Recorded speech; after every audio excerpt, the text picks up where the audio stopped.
All right, welcome back, boys and girls. Good afternoon. So, what are we talking about today in today's episode?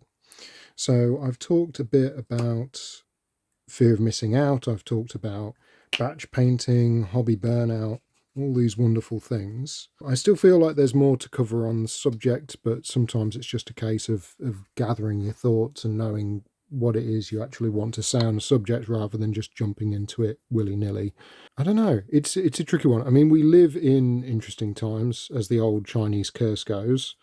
I think there's a lot to be said about this hobby, how this hobby has changed the sort of modern popular cultural consensus as to what, creative hobbies are. I mean, there are more people making and playing with toy soldiers than ever before historically. Like this is a very 21st century thing now. Like there's a definitive shift. If you were to look at the kind of what the most popular things to do in the last 10 years, 20 years, model painting, Warhammer, wargaming, those are all very, you know, last what, 10 years? Some people would say since COVID. I would go back further than that. I'd say easily since the explosion of popularity of things like Skyrim or Game of Thrones. Like all of a sudden, it was cool to be a nerd. It was cool to have a beard and be into fantasy settings and Dungeons and Dragons.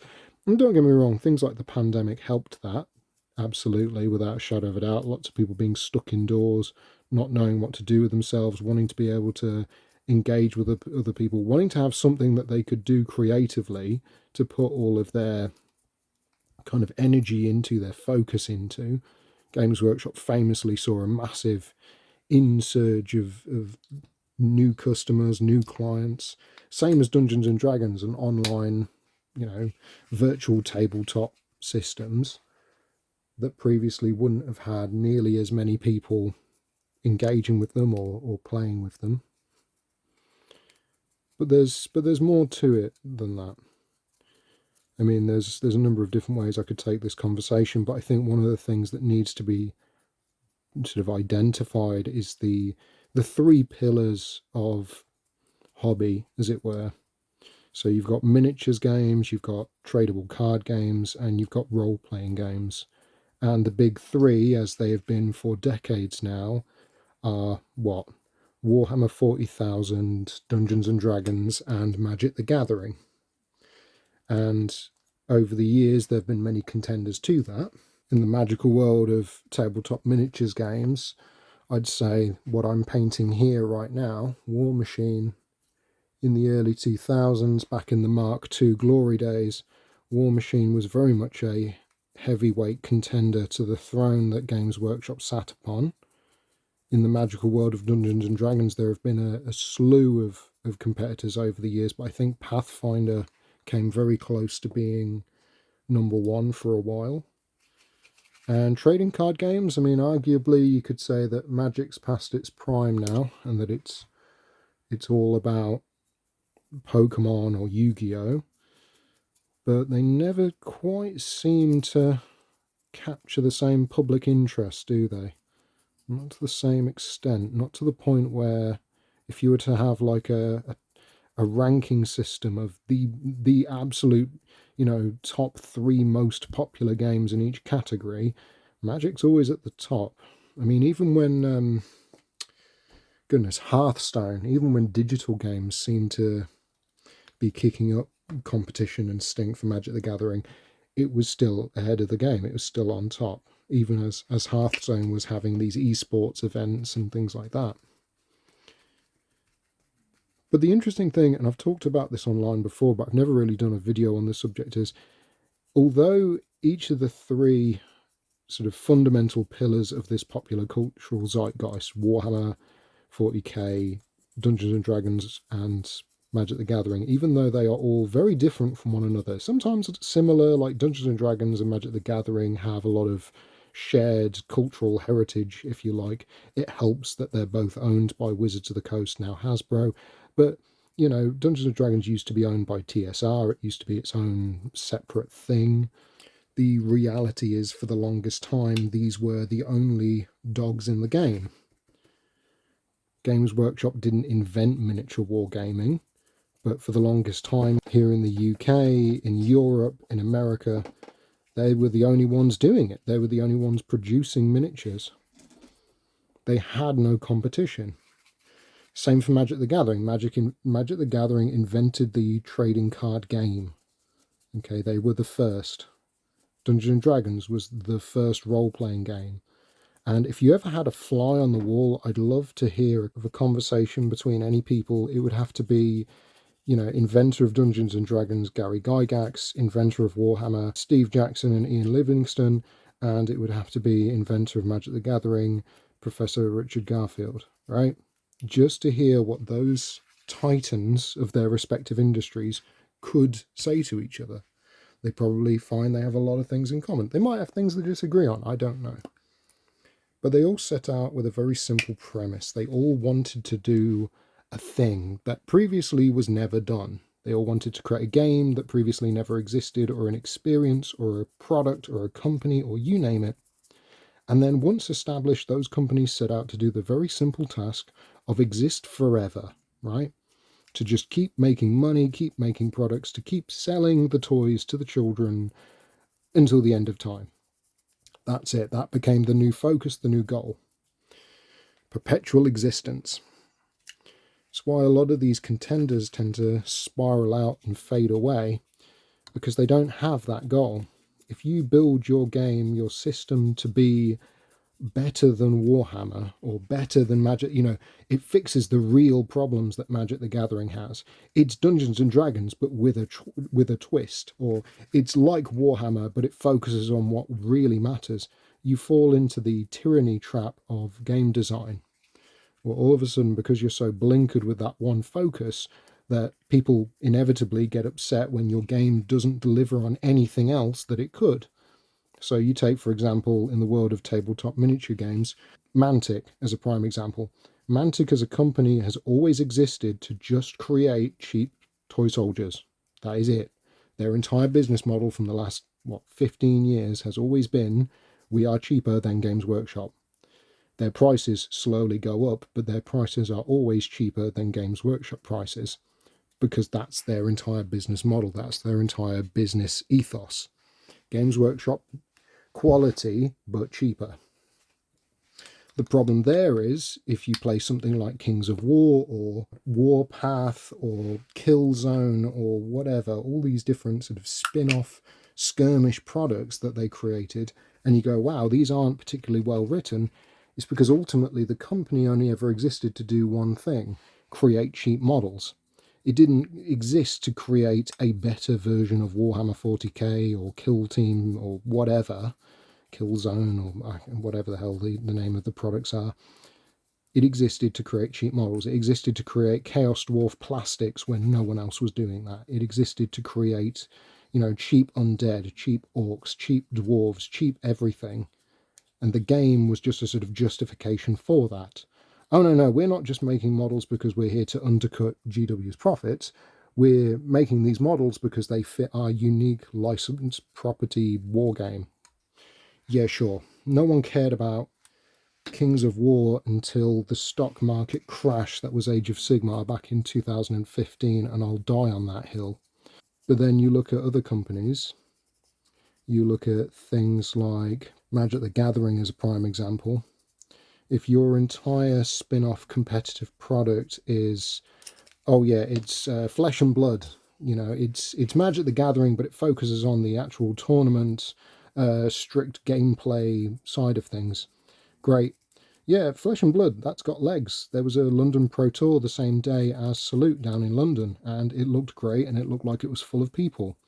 Yeah, most trading card games don't make it past the first 3 years of existence, because trading card games do not live if their entire premise is we are like X, but Y. It's the same reason why all of your friends continue to play Dungeons & Dragons 5th edition, even if you personally hate Dungeons & Dragons 5th edition. There's a wonderful article, I know I've talked about it before on this channel, and I'd always recommend people go and actually physically look at this. It's called Fantasy Heartbreakers. And the guy, it's an old article, but the guy reviews a bunch of not D&D role-playing systems that all in their own individual way purport to fixing the fundamental problems that Dungeons and Dragons has. And I've always been tempted to do something similar with Warhammer Heartbreakers or Tabletop Skirmish Heartbreakers, because stop me if you've ever heard this before, where you go to a convention like Salute or you name it, and what you see is just a whole bunch of, small squad-based, tactical, turn-based, small, low model count, easy, low priced barrier to entry sci-fi skirmish war games, right? How many of those exist right now? Because it's got to be hundreds at this point. Oh, sure, maybe you can't rattle them all off at the top of your head. I know I can't. But at the end of the day, it's an incredibly oversaturated market because people fall into that trap of going, right, well, I'm going to make a game just like Warhammer, but it fixes the real problem that Warhammer has. Okay, great. So what's actually unique and fun and interesting about your game that would otherwise draw me to it, draw me to play it? Well, nothing, but I tell you what, it does beat Warhammer. It's better than Warhammer. So yeah, great. People don't continue to play with Warhammer because of some absurd brand loyalty or sunk cost fallacy or anything like that. People can continue to play Warhammer because for whatever reason it captures a part of their personal identity. They see a piece of themselves in that game, in the lore, in the characters, in the fiction, and they like that. They're happy for that. They want that to continue to be a part of their life. And you can see the opposite of this effect when people who are heavily invested in something and then there's a fundamental change to that thing and everyone turns against it like it's the most cancerous aspect of their lives known to man. You can see that effect, not in politics or anything weird, but in TV shows, in fandoms, and in a very specific one that I can guarantee at some point you will have heard of. Maybe you were even part of yourself, but once this event happened, you dropped it dead. Your interest in the subject died like the show did. And very simply put, that's Game of Thrones Season 7.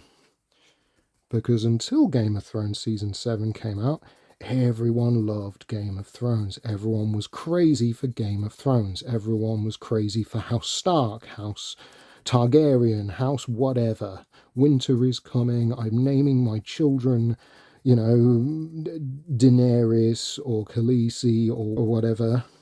Jon Snow.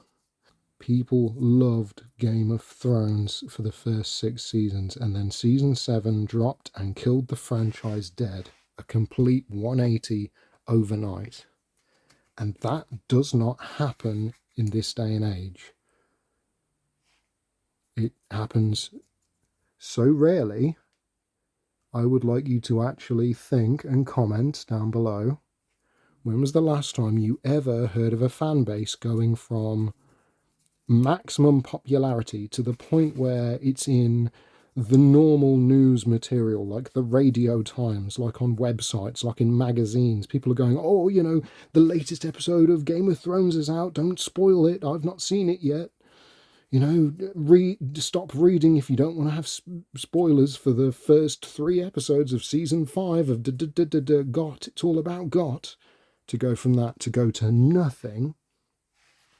When was the last time you ever heard of that happening? When people went from 100% interest to none overnight.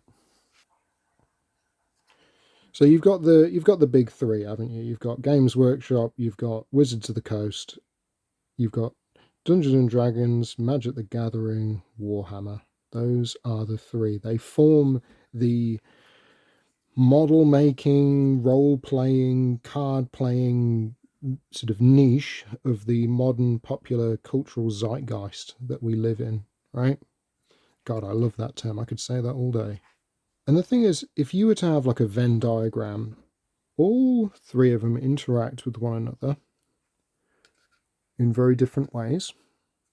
They all represent aspects of the hobby in their own way.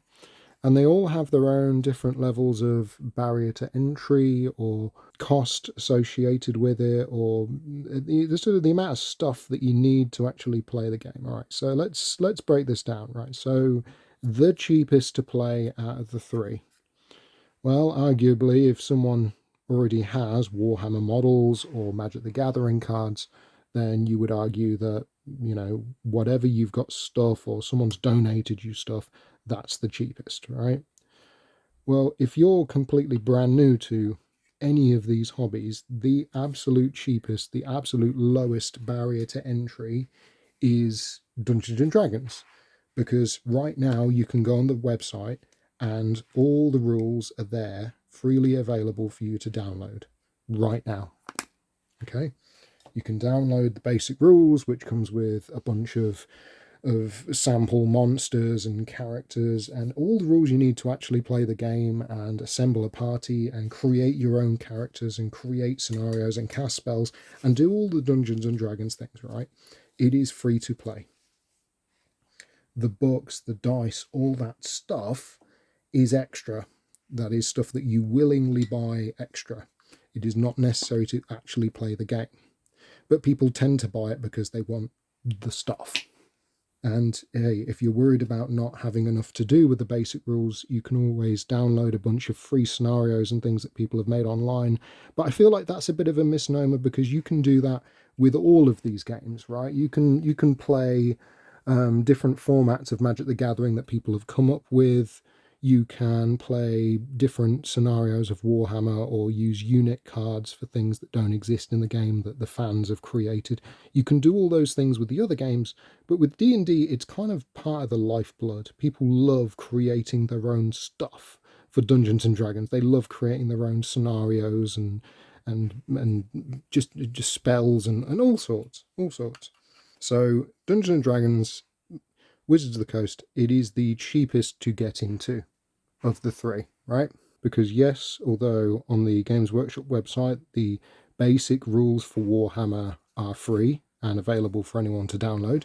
And yes, on the Magic the Gathering, you know, any Magic the Gathering store will give you a free deck or you can print off your own cards. The reality is there is a level of effort there that is not actually intended. It is not intended for you to print off paper or cardboard tokens that represent Warhammer units. It is not expected for people to proxy cards by literally printing them off at home in order to play Magic the Gathering. Okay, those are not intended ways to play.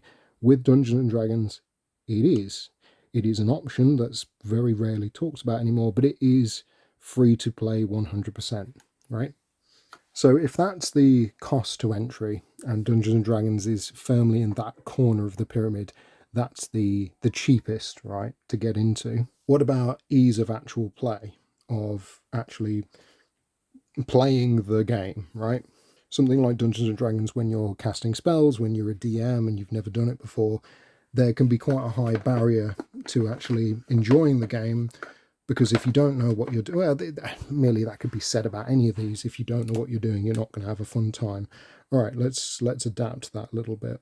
The actual fundamental basics of playing the game are simplest in Magic the Gathering, because the resource management, all of it, is done for you by the actual cards themselves. In Warhammer, if you make and assemble and paint your toys like I'm doing, these toys they give me no information as to how they actually operate in the game. I have a guess based on what they're equipped with. I have a guess as to maybe how far they move or what kind of weapons they use or how many hit points they might have or what kind of armor save they might have. But the actual use in the game, their stats, that's all separate and that changes from edition to edition. Magic the Gathering, all of that is printed on the card, right? It never changes. Once a card is printed, for the most part, without erratas and so on, it's fixed. It's a fixed point, and it doesn't go past that. What about Dungeons and Dragons? Could the same be said there? Well, the reality is, although the game's free, it is not particularly user-friendly if you've never played before and don't have a talented sort of pool of people to play with. Magic the Gathering requires at most one other person to play with. Warhammer requires at most one other person to play with. Dungeons and Dragons, you need at least one other person to play with, but the intended amount of people is what? 4 and a DM. Maybe 3 in a DM. But 2 in a DM? Just you and your partner? I've done it. It's not easy. It is not the easiest when you've got, only a handful of people involved and you're trying to remember rules and you're trying to remember who can do what in combat, in a scenario. So what else? What else? If Dungeons and Dragons is the cheapest to get into and Magic the Gathering is the easiest to get into because it's all on the cards, it's all relatively intuitive, I think Warhammer allows for the most creative expression because as a miniature game, you are making models, you are painting models, and that has a high barrier, a high cost to entry, but they are yours, they are unique to you. You see people who have to try hard to make models that are boring or uninteresting or generic, right? Which you can't do with Magic the Gathering. The cards are printed a certain way, the art is printed a certain way, and unless you're proxying the cards or making your own cards, that's it. They are a fixed point. They do not change. You get some degree of expression with the decks that you make. You get some degree of creativity with the combos and the creatures and the commanders that you like to play. But that's about it. There's an argument that Dungeons and Dragons allows greater sort of customization or characterization, being able to create a force that's very unique to you. I would argue somewhat against that with the reality that in Dungeons and Dragons, it's all theatre of the mind. Okay, you have Dungeons and Dragons models or whatever, but the reality is Dungeons and Dragons is almost entirely imaginary. The spells you cast, the abilities, and yes, it's not like Warhammer is a physical moving thing where the actual things shoot each other or whatever, but because it's a miniature-based war game, because you have to have these physical, tangible things, whereas Dungeons and Dragons does not require that as a bare minimum, it only requires the use of your imagination. What I imagine when I think of a red dragon is different to what you imagine when you think of a red dragon, or the next person, or the person after that. You get a degree of shared experience, and then that's it. Tell you what, let's do some silvers. I think that'd be quite good.